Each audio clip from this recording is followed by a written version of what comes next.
Hi, I'm Cautex, and this is my Shadowlands Patch 9.1.5 Arms Warrior Guide. The purpose of this guide is to help people new to playing ARMS in patch 9.1.5 get off and running. If you've seen my 9.1 ARMS Guide video, then this video will be containing much of the same information, but it will be updated to reflect the changes made in patch 9.1.5, fix certain errors and inaccuracies, and add some new tips based off of things that I've learned and shared in more recent videos. I've also done extensive timestamping so that if you don't want to watch the entire video, you can quickly get to the topics that you're interested in, or skip topics that you don't care about, such as the following disclaimer. This guide is only useful if it makes sense to you and you're able to act on what you've learned. Whether or not it makes sense to you obviously depends on how I explain things. While I'll be doing my best to try and explain everything as clearly as possible, I sometimes have really weird ways of thinking about and describing things. Just because you don't understand something that I'm talking about doesn't mean that it's a confusing topic or that you're not smart enough or good enough to understand it. It means that I did not explain the topic in a way that works for how your brain likes to make sense of things. This is why I encourage you to seek out other guides as well, because someone else might have a way of explaining something that triggers that light bulb moment and makes you finally get it. If you're still confused about any topic that I cover or allude to in this video, feel free to ask about it in the comments and I will do my best to try and answer it in a way that makes sense for you. The next thing to understand going into this guide is that the information is only accurate as of the start of patch 9.1.5. Any future theory crafting discoveries, as well as any future patches or hotfixes, could make the information presented in this video entirely wrong. Now, with those disclaimers out of the way, let's get started. ARMS revolves around a rage management playstyle that focuses on how to make the most effective use of the rage that you generate. There are a ton of additional pieces that go into this playstyle, and I'll be talking about those, but all of those pieces more or less end up revolving around trying to answer the question, what is the best thing that I can do with the rage that I have right now? In order to prevent Arms Warriors from having a completely predictable rotation, Blizzard gave Arms Warriors Tactician and Seasoned Soldier. Seasoned Soldier makes your auto attack crits generate 30% more rage, which for arms means that they're going to generate usually around 32 rage instead of the default of 25. Tactician makes spending rage have a chance to reset the cooldown on Overpower at a rate of 1.4% chance to reset the cooldown per 1 rage spent. In practice, this means that Mortal Strike, Whirlwind, and Rend have a 42% chance to reset Overpower because they cost 30 rage, Slam has a 28% chance to reset Overpower because it costs 20 rage, and Execute has between a 28 and 56% chance to reset Overpower depending on precisely how much rage you spend, because it can cost anywhere between 20 and 40 rage. On top of the variance that is created by the random chance to use Overpower more often, Tactician also creates a feedback loop for ARMS DPS. That's because using Overpower gives you a buff that stacks up to 2, which increases the damage of your next Mortal Strike by 20%. So using Overpower increases the damage of your Mortal Strikes, and using Mortal Strike will increase the number of times that you're going to get to use Overpower over the course of a fight. Because ARMS is all about managing the rage that you generate, another way of thinking about the ARMS playstyle is that it's trying to answer the question, what's the most effective use of my time based on the rage that I have right now? This is especially important because even though some abilities will cost rage, some cost no rage, and some even generate rage, they all functionally take the same amount of time to do. With this in mind, before talking about specific abilities, let's lay out the big picture priorities for maximizing your single target DPS as ARMS. As ARMS, for single target fights, your goals are as follows. 1. You want to maximize the uptime on debuffs such as Deep Wounds, Colossus Smash, and Rend if you're talented into that. Goal number 2 is that you don't want to hit 100 rage. Any rage that you could have generated while you were at 100 is rage that you lose and you don't get to spend on damaging abilities, and obviously, that's not good. 3, you want to get to 2 Overpower stacks so that you can increase the damage of your next Mortal Strike by 40%. 4, you don't want to Rage Starve. Rage Starvation is when you don't have enough rage to use the ability that you want to do. And your 5th goal is to do the highest damaging ability that's available to you at that time. Now, many of your global cooldowns will be doing things that are directly related to these goals, and a lot of the time, what you do during each GCD will benefit multiple goals simultaneously. So now that we have a generalized outline of what we want to do, let's talk more specifically about how we achieve those goals. Deep Wounds does ticking damage and increases the damage that you do to the target by a percentage that gets increased with Mastery. Deep Wounds can be applied by Immortal Strike, Colossus Smash / Warbreaker, Bladestorm / Ravager, and Cleave. I'll be talking about those other abilities in a bit, but for single target fights, the primary method of applying Deep Wounds will be through the use of Mortal Strike.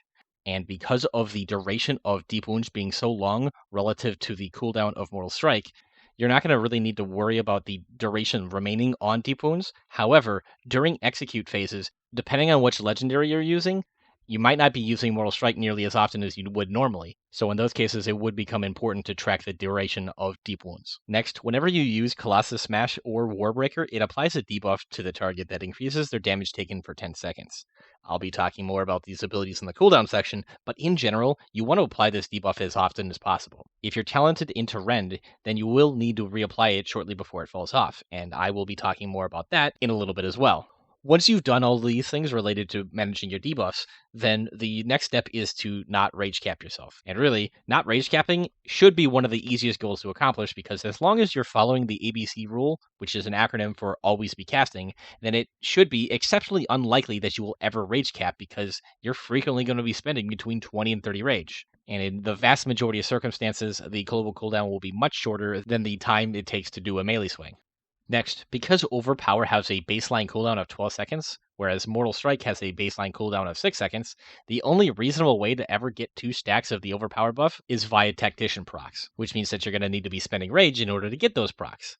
Yet another thing that this means is that if you're not at 2 stacks of Overpower and just got a Tactician proc, then you should spend that GCD to use Overpower, even if it means delaying a Mortal Strike, because you could potentially get another Tactician proc from that Mortal Strike. So if you didn't use it beforehand, there's a chance that you could completely lose it because it would just get overwritten. While in a perfect world, we would always have Overpower available to use whenever we wanted and could use Mortal Strike on cooldown 100% of the time, that world is not World of Warcraft. When you can't use Overpower and Mortal Strike is on cooldown, commonly the only thing that you're going to be able to use is Slam, which costs 20 rage. This can lead to problems if you're too aggressive with your range spending, because melee swings occur every 2.4 GCDs, so if you get a melee swing and then spend all of your rage using slams, and then Mortal Strike comes off cooldown before your next melee swing occurs, then you're going to be losing damage because you rage starved yourself and are unable to use the ability that you would like to. A simple rule of thumb to help avoid rage starving yourself is to always try and stay above 30 rage as much as possible. This way you can always have enough rage to use a Mortal Strike when it's available. Now, some people will prefer to have that threshold set higher and want to have at least 40 rage, or potentially even more. Though, obviously, the more rage that you bank up, the closer you're going to be to rage capping, which is also bad, and thus you get to experience the game of rage management because you want to have your rage be high enough that you can do whatever you want, but not too high that you risk rage capping and wasting rage that you could have been generating. While Charge doesn't do any damage, it's worth noting that if you're not going to have a melee swing occur during your global cooldown, and you're kind of close to becoming rage starved, then it's, in the long run, better to run out of melee range and then charge back in, as long as you're able to do that fast enough so that you won't delay the next melee swing.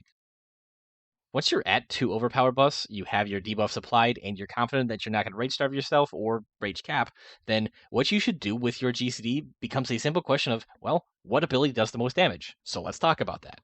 For the ARM's default abilities, Execute is the highest damaging ability, followed by Mortal Strike. Overpower and Slam do basically the same amount of baseline damage, but there are talents and potency conduits that can make Overpower do more damage than Slam. Plus, Overpower doesn't cost rage, so it's generally considered to be much better than Slam. Because Execute does more damage than Mortal Strike, generally speaking, we want to prioritize it over Mortal Strike.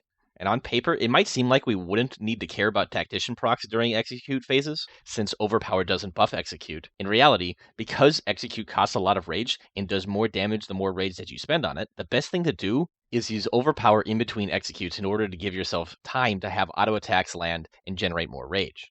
Generally speaking, this is going to involve using Execute and then using Overpower or some ability that generates rage and then using Execute again. During Execute phases, you still want to be maintaining your debuffs like Colossus Smash, Deep Wounds, and Rend, but because we're not using our Mortal Strikes as often as possible anymore, that means that we need to be paying attention to our Deep Wounds timer. During Execute phases, you should be using Mortal Strike and Colossus Smash or Warbreaker to maintain your Deep Wounds debuff, with priority going to Colossus Smash, meaning that if you can use Colossus Smash, then do that to apply your Deep Wounds instead of Mortal Strike. The way that you handle Execute phases does change if you're using the Enduring Blow legendary, so please understand that this is the baseline approach to how to deal with Execute phases, and certain legendaries might change that. In 2-target cleave scenarios, you will want to be using Sweeping Strikes as often as possible, but other than that, for the most part, the decisions that you make won't be meaningfully different than what you would do in a single target fight. The one key difference is that ideally you should be trying to maintain your debuffs on both targets, which means that outside of Sweeping Strikes, you should be alternating which target you use Mortal Strike on, so that way you can keep the Deep Wounds debuff on both targets. When there are 2 targets, unless you're talented into Fervor of Battle, you should not be using Whirlwind. This is because with only 2 targets, it does less damage than Slam, and also less damage per rage spent. When there are 3 or more targets, you should be dumping Rage with Whirlwind instead of Slam when Sweeping Strikes is down. And once there are 4 or more targets, Whirlwind should replace Slam entirely, even during Sweeping Strikes. And this is assuming that you're not talented into Fervor or Battle, which if you are talented into that, Whirlwind always replaces Slam at all times. The reason for this logic has to do with the damage that is done per rage spent of each ability. As the number of targets hit by Whirlwind increases, the damage done per rage spent also increases, and it'll eventually overtake the damage per rage spent of Slam, which can only hit a maximum of 2 targets during Sweeping Strikes. Colossus Smash, or Warbreaker if you're talented into that, is a 45-second cooldown that does slightly less damage than an unbuffed Mortal Strike, applies deep wounds, and also the Colossus Smash debuff for 10 seconds, which increases the damage done to the target by 30%. By default, this is a single target ability, but if you're talented into Warbreaker, it will hit all enemies within 8 yards, and apply the debuffs to any enemies hit. The optimal way to use this ability is to use it on cooldown, and to also try to stack it with other cooldowns, such as Avatar or Bladestorm. Bladestorm is a baseline cooldown for all Arms Warriors. Bladestorm has a cooldown of 90 seconds and does a fixed amount of AoE damage over 6 seconds, with the duration getting reduced by haste, such that it'll do the same amount of damage just over a shorter period of time. Any enemy that gets hit by Bladestorm will have deep wounds applied to them, and while Bladestorming, you can auto-attack, but you can't use other abilities. On single target fights, the optimal way to use Bladestorm is as a way of having something to do if you're rage starved. Basically, if you're rage starved and don't have any other way of generating a rage on that global cooldown, then use Bladestorm so that you can do some damage and get a couple auto attacks off during its duration. In AoE, Bladestorm is a strong damage cooldown and ideally should be used as frequently as possible in combination with other cooldowns such as Warbreaker and Avatar. A surprisingly easy mistake to make while Bladestorming is forgetting to face the mob that you're targeting and staying within melee range. This is important because if you're not doing that, you're not going to be auto-attacking, which makes you lose out on damage and rage generation. Sweeping Strikes is a baseline ability for all Arms Warriors that makes your abilities hit a second nearby target for 75% of the damage that you did to the main target. In AoE scenarios, you should be using this ability as often as possible, while also trying to line it up with your other cooldowns and any relevant fight-specific timings. Skull Splitter is an optional ability that Arms Warriors can talent into that has a baseline cooldown of 21 seconds that can be reduced with haste, and it does roughly the same amount of damage as a Slam. It also generates 20 rage. Skull Splitter is a great tool for smoothing out your rage generation when you're either unlucky with Tactician procs or play too aggressively and are in danger of rage starving. Rend is an optional ability that Arms Warriors can talent into that costs 30 rage, applies a 15-second debuff that deals bleed damage, and increases your critical strike damage against the target. If you take Rend, ideally you should have it on your target for the entirety of the fight. The optimal way to use Rend is to reapply it when there's less than 5 seconds left. If Rend is about to fall off and you're considering reapplying it, but you know that your target won't be alive for at least another 12 seconds, then don't bother reapplying Rend.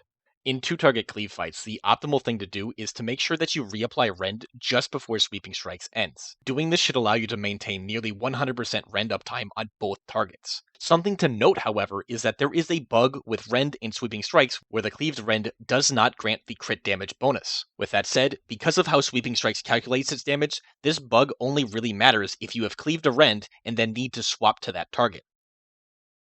Cleaves is an optional ability that Arms Warriors can talent into, and it costs 20 rage, has a baseline cooldown of 6 seconds that can be reduced with haste, and hits up to 5 enemies in front of you and applies deep wounds to them. If you have any overpower stacks, then using Cleave will consume them and make those stacks apply to Cleave damage just like it does for Mortal Strike. In AoE scenarios, the optimal way to use Cleave is to use it the same way that you would use Mortal Strike in single target scenarios, meaning that you should be using it as frequently as possible, but you also want to prioritize having 2 stacks of the overpower buff. Now, Cleave doesn't replace the Mortal Strike ability, so when running Cleave in AoE fights, you can use Mortal Strike as a filler when you have extra rage to spend, assuming that it wouldn't be more damage to use a Whirlwind. On single target fights, you shouldn't be using Cleave at all. Avatar is an optional cooldown that Arms Warriors can talent into that increases your damage by 20% for 20 seconds and generates 20 rage when used. Avatar has a 90-second cooldown, and the optimal way to use this cooldown is to just use it as often as possible, while also trying to line it up with any fight-specific damage amplifications or burn phases, and also your other cooldowns. Ravager is an optional ability that replaces Bladestorm that Arms Warriors can talent into. Ravager does less damage than Bladestorm, but it's on a 45-second cooldown, doesn't take away player control when used, and generates 7 rage each time it does damage. If you decide to take Ravager, it's best to be used alongside Warbreaker or Colossus Smash because they both have a 45-second cooldown. This also means that if you're also talented into Avatar, every other Ravager will line up with Avatar. There are two default talent builds for Arms Warriors, a single target build and an AoE build. Certain covenants and legendaries will incentivize taking certain talents, so please understand that the builds that I'm about to discuss are the generally best ones, but your choice of covenant and legendary might make a different build more optimal. I'll be talking about these variances as they come up in the covenant and legendary sections, but just remember that you should always sim yourself to precisely see what's best for your setup. For single target fights, you will need to choose between taking Skull Splitter and taking Sudden Death. The simple answer to which you should choose is whatever Raidbot tells you. But the way that this decision works is that Sudden Death provides a roughly constant percent increase in your DPS regardless of your gear and group comp. Skull Splitter, on the other hand, sees decreasing returns as your gear improves and depending on your group composition. This is because it gets a significant amount of value from the rage that it generates.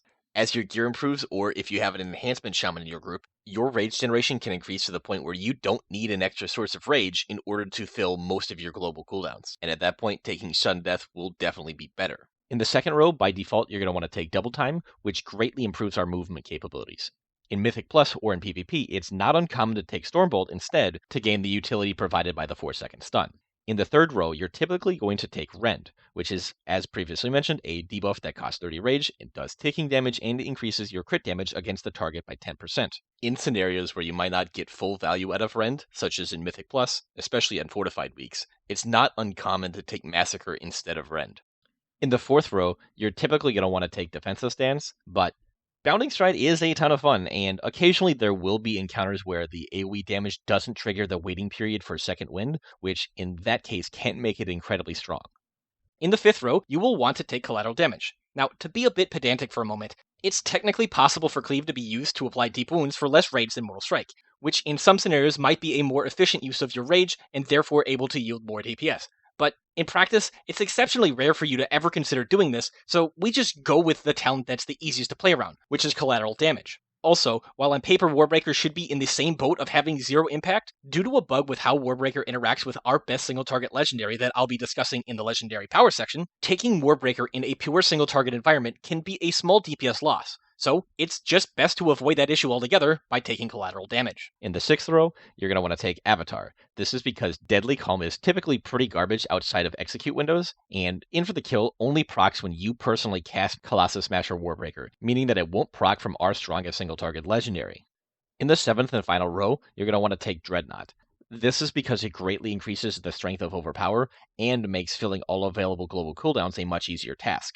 Anger management is decent, but only if it allows you to have your cooldowns line up with damage amplifications that you normally wouldn't have cooldowns for. Ravager is generally only good if you're taking the Signet of Tormented Kings legendary, and since it's no longer the best single target legendary for Arms Warriors, it's pretty rare that you would want to take this talent.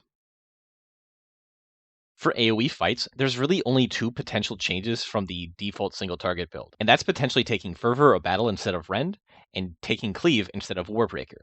The value of Fervor of Battle increases as more targets are present, and as you increase the number of targets, it becomes more difficult to maintain Rend on all of those targets, so it just eventually becomes easier and more damage to use Fervor of Battle instead. Now, the value of Cleave versus Warbreaker greatly depends on how often you need to apply deep wounds to multiple targets.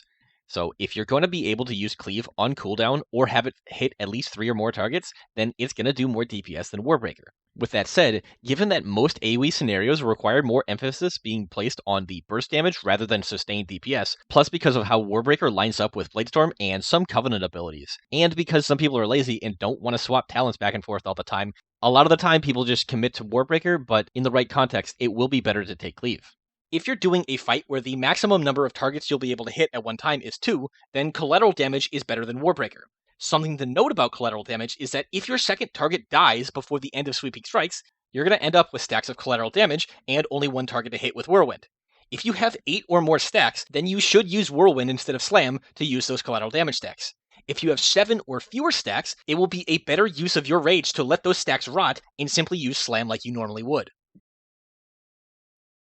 Now that we're able to more easily swap Covenants in patch 9.1.5 after reaching max renown with one of them, Warriors are fairly lucky in that all of our Covenants tend to have a niche that they are the best at. Now, some of these niches are more prevalent than others, but regardless, there are legitimate reasons to decide to go each Covenant. So let's talk about why you would want to pick a particular Covenant and what the best soulbinds are for each of them. Venthyr goes all in on single-target DPS burst windows, making it one of the better Covenants for arms warriors interested in PvP. Though keep in mind that I won't even pretend to know what I'm talking about with PvP, so take a slug-killing amount of salt with that. Venthyr Arms DPS revolves around the use of its signature ability, Condemn. Condemn replaces Execute, making it usable on targets that are above 80% health, as well as targets below 20%, and makes it do shadow damage instead of physical damage, which is significant because it means that the damage isn't mitigated by the armor of the target. If you decide to go Venthyr, the optimal soulbind choice for both single target and AoE is the soulbind with Theotar, and then go the path of getting 3 potency conduits by grabbing Token of Appreciation. And while it's entirely personal preference, I would personally recommend taking Leisurely Gait so that you can get a Finesse conduit, and also getting Life is but an Appetizer so that you can get an extra Endurance conduit. In patch 9.1.5, Knife retains its spot as being the highest single target DPS Covenant for arms warriors, though in certain situations, it basically shares that top spot with Kyrian. Knife also has some of the best AoE burst capability of all the Covenants that is rivaled only by Kyrian, and it also provides an extra movement ability that can be exceptionally good. The Nightfae's signature ability, Ancient Aftershock, also provides decent utility for Mythic Plus, though something that's important to note is that Ancient Aftershock did not have its target cap removed in patch 9.1.5, meaning that it is only able to hit at most 5 targets. If you go Nightfae, for single target encounters, you're going to want to soulbind with Dreamweaver and go the path of getting the Endurance conduit at the start, then Soothing Voice so you can get 3 potency conduits, and then Waking Dream for the extra survivability and the Finesse conduit. For AoE encounters in Mythic Plus, you're going to want to soulbind with Karain and go the path of getting the Potency Conduit and Horn of the Wild Hunt, then the path of grabbing the Endurance Conduit plus First Strike. After that, you will want to go the path of grabbing Hunt's Exhilaration. If all you care about is doing what's best for the group, then Necrolord is the best choice. While Necrolord Arms Warriors will do less DPS compared to the other Covenants, if it's used properly, the DPS that other players gain from the Necrolord signature ability called Conqueror's Banner provides more net rate DPS than all of the other Covenants. If you decide to go Necrolord, then your best soulbind for both single target and AoE is to soulbind with Plague Divisor Marileth. When doing this, you'll want to get Ooze's Frictionless Coating in order to run 3 potency conduits. All of the other choices that you have in this soulbind tree are based off of the needs of your particular gameplay loop and your personal preference. Kyrian offers single target DPS that's only 1 to 2% behind Nightfae, and AoE DPS that's typically around 4 to 5% better than Nightfae. The tether effect from Kyrian's signature ability Spear of Bastion, and also the ability to clear a lot of debuff types with Steward Potions make Kyrian a really strong option for Mythic Plus and PvP. If you choose to go Kyrian, then for both single target and AoE fights, you will want to soulbind with Meek and Nikos. However, the optimal paths will vary slightly. For single target fights, you're going to want to go the path of getting the Potency Conduit plus Forge Light Filter, then the Potency Conduit plus Soul Steel Clamps, and finally, Soul Glow Spectrometer. For AoE fights, it's typically better to get Hammer of Genesis and the Endurance Conduit instead of getting the Potency Conduit and Soul Steel Clamps. It's also worth mentioning that Clea can be a rather strong single-target soulbind option, though it can sometimes be a bit of a sim trap because Valiant Strike's heals don't get simulated, which is why I personally think that Meek and Nikos is the safer pick. In patch 9.1.5, your top 2 potency conduits are going to be Crash the Ramparts, which increases your overpower damage, and Mortal Combo, which gives Mortal Strike a chance to cast a second time whenever you use it. However, because most circumstances is not all circumstances, and because the best soulbind trees for some covenants opt for 3 potency conduits, let's talk about some of the other potency conduits and when you might consider using them. Prior to patch 9.1.5, generally speaking, the default choice for your 3rd potency conduit was Adaptive Armor Fragment, and in most cases, for single target fights, that will remain the case. With this new patch, Merciless Bone Grinder's benefit has been doubled, making it a much more competitive option. On AoE fights and in Mythic Plus, if you're running a triple potency setup, then Merciless Bone Grinder will be your best choice for that 3rd slot. Because of this buff, there's also a strong argument to be made in favor of running Merciless Bone Grinder instead of Mortal Combo for Mythic Plus, even if you're only running 2 potency conduits. The tricky thing about this decision is that simulations will typically assume that you're able to hit mobs for the entirety of the Bone Grinder buff. Getting a scenario like that in practice means that the mobs need to survive for around 15 seconds or longer, as they need to be able to survive for a full Bladestorm plus the full buff duration. If you're not running higher keys, then mobs are less likely to live for that long, and as a result, the value that you would get out of Merciless Bone Grinder will go down because you're just simply not going to be able to make full use out of the buff. Because of this, the best suggestion that I can give is that when you sim yourself, unless Merciless Bone Grinder is a massive improvement over Mortal Combo, the safer pick might still be Mortal Combo, depending on how long you anticipate pulls actually lasting. Now, each Covenant has their own unique potency conduit, so let's talk about those. If you're Necrolord, Veteran's Repute will give you strength every time that you use Conqueror's Banner, and this potency conduit will outperform Adaptive Armor Fragment for your third potency conduit. Though it is likely that Merciless Bone Grinder is going to perform better than Veteran's Repute for AoE encounters. If you're Kyrian, Piercing Verdict is decent, but it typically does not outperform Adaptive Armor Fragment in single target DPS, and it will not outperform Merciless Bone Grinder in AoE DPS overall, though it does perform better in short burst windows when you wouldn't be able to get much benefit from Merciless Bone Grinder. If you're Night Fae, Destructive Reverberations should not be used because it causes Ancient Aftershock to become desynchronized with Avatar and Warbreaker, which actually severely impacts the value provided by this conduit. If you're Venthyr, don't bother with using Harrowing Punishment because the radius of the damage bonus is exceedingly small to the point where it rarely gets activated. If you ignore the Covenant-specific legendaries added in patch 9.1, then the best single-target legendary is Enduring Blow, and the best AoE legendary is Signet of Tormented Kings. Let's talk about those first, and then let's discuss the Covenant-specific legendaries. Enduring Blow gives Mortal Strike a 25% chance to apply the Colossus Smash debuff for 6 seconds. This legendary interacts with a couple other mechanics for Arms Warriors, so let's talk about that. If you're using the Mortal Combo Potency Conduit, that additional Mortal Strike can proc Enduring Blow as well, meaning that if you're lucky, you can get 12 seconds of Colossus Smash from a single press of your Mortal Strike keybind. Additionally, during sweeping strikes, Mortal Strikes cleaved onto the second target have their own independent chances of proccing Enduring Blow that is not tied to a proc on your primary target. And on the flip side, proccing Enduring Blow on your main target will not cleave the application of the debuff onto the target being hit by sweeping strikes. Because of how strong the Colossus Smash effect is, it's generally best to continue using Mortal Strike as much as possible during execute phases when running this legendary. Finally, even though Colossus Smash and Warbreaker should function the same on a single target, there is a long-standing coding issue that causes Enduring Blow procs to get overwritten by Warbreaker. This means that if you have an Enduring Blow proc active and then use Warbreaker, it will override whatever duration was there and set it to 10 seconds, meaning that you would not get 16 seconds of Colossus Smash uptime like you would expect. If it's the other way around and you use Warbreaker, then your next Mortal Strike procs Enduring Blow will add 6 seconds to whatever the remaining duration is, so you would actually get the 16 seconds of Colossus Smash from that. With all that said, when playing with Warbreaker, despite this issue, it's generally best to just use Warbreaker on cooldown and not worry about delaying its usage if you have an Enduring Blow proc active, because doing so risks desynchronizing it from Avatar. Now, there is a sweet spot of delaying Warbreaker for at most a couple of seconds each time to squeeze out a little bit more Colossus Smash uptime, but the benefit provided by doing this is at best in the range of 10 to 20 DPS. If you are running regular old Colossus Smash instead of Warbreaker, this interaction does not exist. The order of operations does not matter and there is no risk of overwriting the duration. The Signet of Tormented Kings legendary power makes casting Bladestorm, Avatar, or Recklessness cast one of the other effects alongside it. In more practical terms, this means that whenever you cast Bladestorm, it will also give you either Recklessness or it will give you Avatar. When you cast Avatar, it will also either give you a Bladestorm or Recklessness. Now, technically speaking, this legendary has the exact same order of operations problem as Enduring Blow and Warbreaker. However, in practice, because you're unable to cast during Bladestorm, and because normally you would want to use Avatar before Bladestorm, that prevents this issue from actually being a real problem. But if you do happen to screw up, it is something to be mindful of. Now, let's talk about our Covenant-specific legendaries and how they compare to Enduring Blow and Signet of Tormented Kings. For Venthyr Arms Warriors, the new Sinful Surge legendary causes Condemned to increase the duration of Colossus Smash by 1.5 seconds.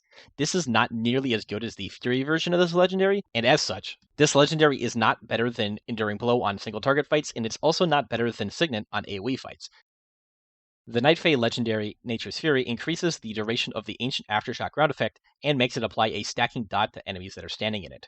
This legendary does slightly less single target DPS than Enduring Blow on single target fights, so once again, Enduring Blow is better, but it does more DPS than Signet of Tormented Kings in AoE fights. However, the catch is that your target needs to be in the ground effect for the entire 15-second duration in order to maximize the benefit of this legendary.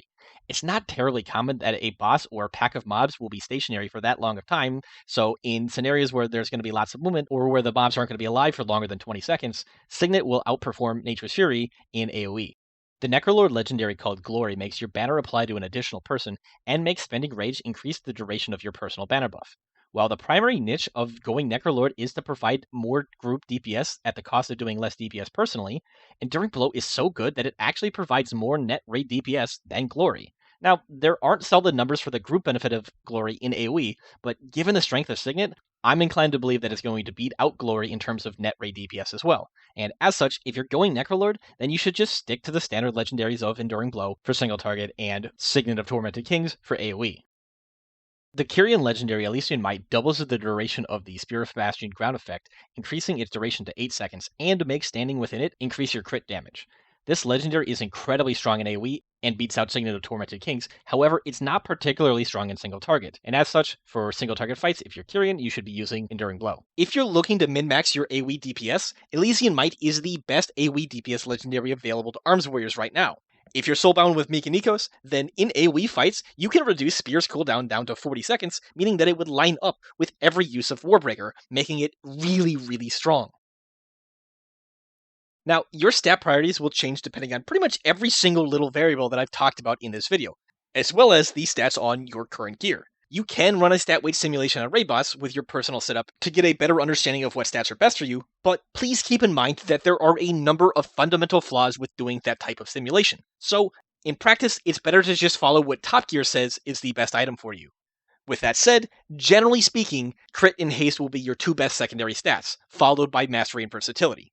This is because haste increases the number of GCDs that you're going to have available to you over the course of the fight, and it will allow you to fit more globals into Avatar, Colossus Smash, and etc.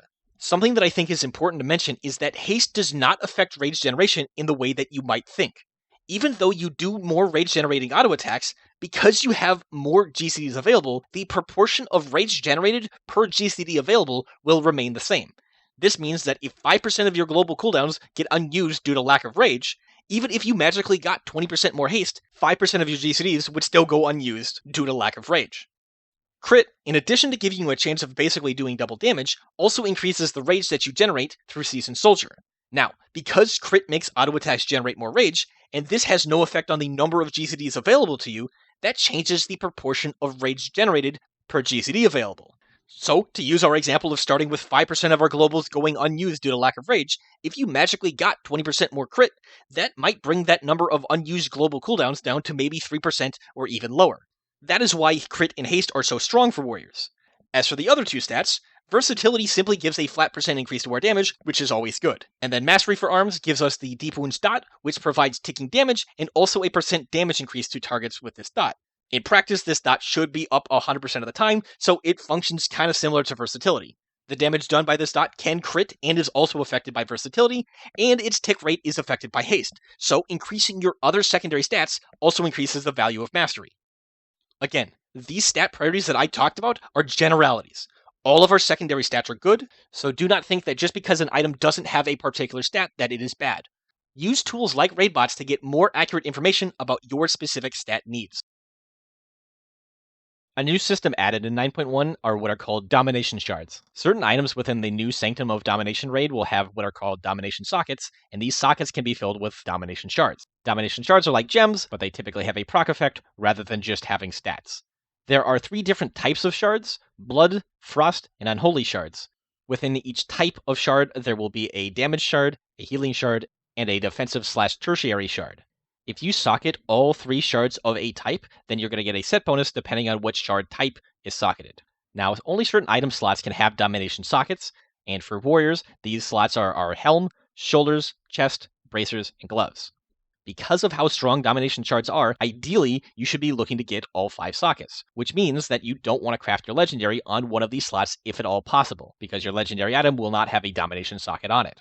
Once you have all 5 sockets, the most optimal thing to do is to get the Unholy set bonus called Chaos Bane, which works the same way as the Shadowmoor legendary effect that it's named after.